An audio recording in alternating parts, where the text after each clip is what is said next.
Hello friends, ಅಸ್ಸಲಾಮ್ ಅಲೈಕುಮ್. ಎಲ್ಲರಿಗೂ ನಮಸ್ಕಾರ. Welcome to my channel me and my angels. ಇವತ್ತು ನಾನು ಎಗ್ ಫ್ರೈ ಮಸಾಲಾ ರೈಸ್ ಹೇಗೆ ಮಾಡೋದು ಅಂತ ಹೇಳ್ತೀನಿ. ಇದು ತುಂಬ ಸಿಂಪಲ್ ರೆಸಿಪಿ, ತುಂಬ ಈಸಿಯಾಗಿ ಮಾಡ್ಕೊಳ್ಳೋದು ಫ್ರೆಂಡ್ಸ್. ತುಂಬ ಟೇಸ್ಟಿಯಾಗಿರುತ್ತೆ. ಬನ್ನಿ ಈಗ ಇದನ್ನು ಹೇಗೆ ಮಾಡೋದು ಅಂತ ನೋಡೋಣ. ಫಸ್ಟು ಇದಕ್ಕೆ ಬೇಕಾಗಿರೋ ಇಂಗ್ರೀಡಿಯೆಂಟ್ಸ್ ನೋಡೋಣ. ಫಸ್ಟು ಇದಕ್ಕೆ 1 ಟೇಬಲ್ ಸ್ಪೂನು ಕರಿಮೆಣಸು ಮತ್ತು 1-2 ಬೆಳ್ಳುಳ್ಳಿ ಸುಳ್ಕೊಂಡು ಇಟ್ಕೊಂಡಿದ್ದೀನಿ. ಹಾಗೆ 1 ಟೇಬಲ್ ಸ್ಪೂನು ಖಾರ ಪುಡಿ, 10 ಬೇಯಿಸ್ಕೊಂಡಿರೋ ಮೊಟ್ಟೆ, 1 ಕಪ್ಪಷ್ಟು ಅನ್ನ, ಉಪ್ಪು ರುಚಿಗೆ ತಕ್ಕಷ್ಟು, 5 ಟೇಬಲ್ ಸ್ಪೂನ್ ಎಣ್ಣೆ.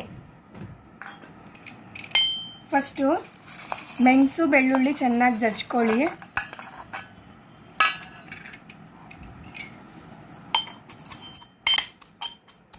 ನೋಡಿ ಫ್ರೆಂಡ್ಸ್, ರೆಡಿ ಆಗಿದೆ. ಇಷ್ಟಿದ್ರೆ ಸಾಕು, ಜಾಸ್ತಿ ನುಣ್ಣಗೆ ಜಜ್ಕೋಬೇಡಿ. ಇವಾಗ ಇದನ್ನು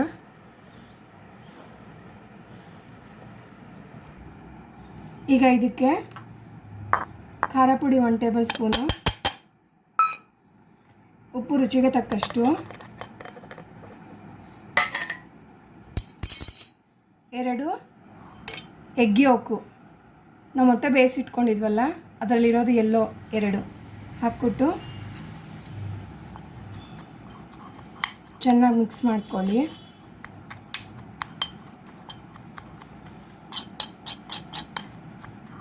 ಈ ರೀತಿ ಎಲ್ಲ ಚೆನ್ನಾಗಿ ಮಿಕ್ಸ್ ಮಾಡಿಕೊಂಡು ಈಗ ಇದನ್ನು ಫ್ರೈ ಮಾಡ್ಕೊಳ್ಳೋಣ.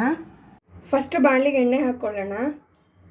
ಎಣ್ಣೆ ಚೂರು ಕಾದ ನಂತರ ಸ್ವಲ್ಪ ಕಾಯಬೇಕು ಎಣ್ಣೆ.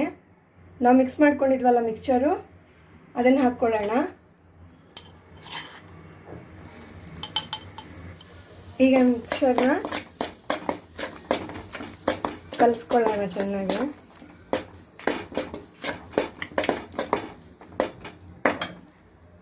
ಇದಕ್ಕೆ ಎಣ್ಣೆ ಸ್ವಲ್ಪ ಜಾಸ್ತಿ ಹಿಡಿಯುತ್ತೆ ಫ್ರೆಂಡ್ಸ್. ಎಣ್ಣೆ ಏನಾದರೂ ಕಡಿಮೆ ಆಗಿದೆ ಅನಿಸಿದ್ರೆ ನಿಮಗೆ ಇನ್ನೂ ಸ್ವಲ್ಪ ಎಣ್ಣೆ ಹಾಕ್ಕೊಳ್ಳಿ. ಮತ್ತು ತಿನ್ನೋಕ್ಕೆ ಮಾತ್ರ ತುಂಬ ಟೇಸ್ಟಿಯಾಗಿರುತ್ತೆ ಫ್ರೆಂಡ್ಸ್. ಇದು ತುಂಬ ಸಿಂಪಲ್ಲಾಗಿ ಮಾಡ್ಕೊಳ್ಬೋದು, ತುಂಬ ರುಚಿಯಾಗಿರುತ್ತೆ.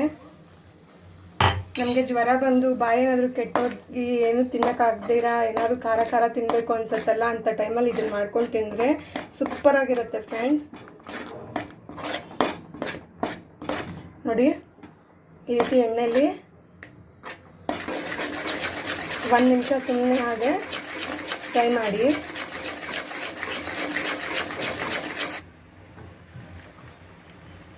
ಈಗ ಇದಕ್ಕೆ ನಾವು ಬೇಯಿಸ್ಕೊಂಡು ಇಟ್ಕೊಂಡಿದ್ವಲ್ಲ ಮೊಟ್ಟೆ, ಅದನ್ನೆಲ್ಲ ಹಾಕ್ಕೊಳ್ಳೋಣ. ಈ ರೀತಿ ಅರ್ಧಕ್ಕೆ ಕಟ್ ಮಾಡಿಕೊಂಡು ಎಲ್ಲ ಮೊಟ್ಟೆ ಈ ಮಸಾಲೆಗೆ ಹಾಕ್ಬಿಟ್ಟು ಒಂದು 5 ನಿಮಿಷ ಸಿಮ್ಮಲ್ಲಿ ಇಟ್ಕೊಂಡು ಫ್ರೈ ಮಾಡ್ಕೋಬೇಕು.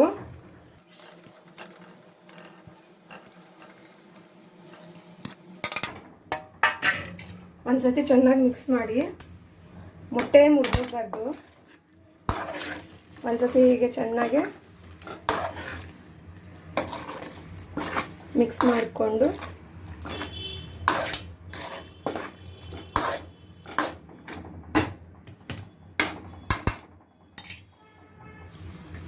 ಲಿಡ್ ಕವರ್ ಮಾಡಿ ಮೀಡಿಯಮ್ ಫ್ಲೇಮಲ್ಲಿ ಒಂದು 5 ನಿಮಿಷ ಫ್ರೈ ಮಾಡ್ಕೊಳ್ಳೋಣ.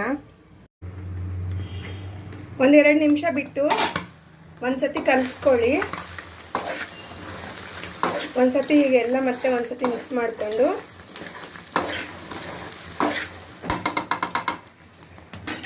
ಮತ್ತೆ ಪ್ಲೇಟ್ ಕವರ್ ಮಾಡಿ ಒಂದು 3 ನಿಮಿಷ ಸಿಮ್ಮಲ್ಲೇ ಬೇಯಿಸ್ಕೊಳ್ಳಿ. ನೋಡಿ ಫ್ರೆಂಡ್ಸ್, ರೆಡಿಯಾಗಿದೆ. ಈಗ ಇದನ್ನು ಒಂದು ಸತಿ ಎಲ್ಲ ಹೀಗೆ ಕಲಿಸ್ಕೊಂಡು ಸ್ಟವ್ ಆಫ್ ಮಾಡ್ಕೊಳ್ಳಿ.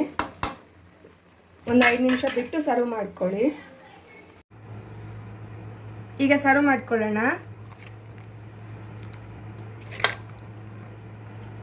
ತುಂಬ ಟೇಸ್ಟಿಯಾಗಿರುತ್ತೆ ಫ್ರೆಂಡ್ಸ್ ರೆಸಿಪಿ ಇದು. ಮನೇಲಿ ಟ್ರೈ ಮಾಡಿ, ತುಂಬ ಚೆನ್ನಾಗಿರುತ್ತೆ.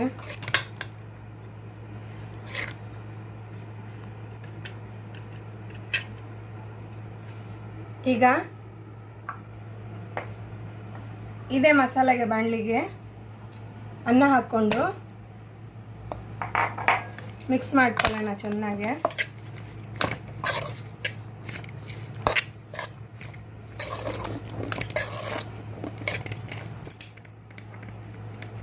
ಈಗ ರೈಸ್ ಸರ್ವ್ ಮಾಡ್ಕೊಳ್ಳೋಣ. ರೆಡಿಯಾಗಿದೆ.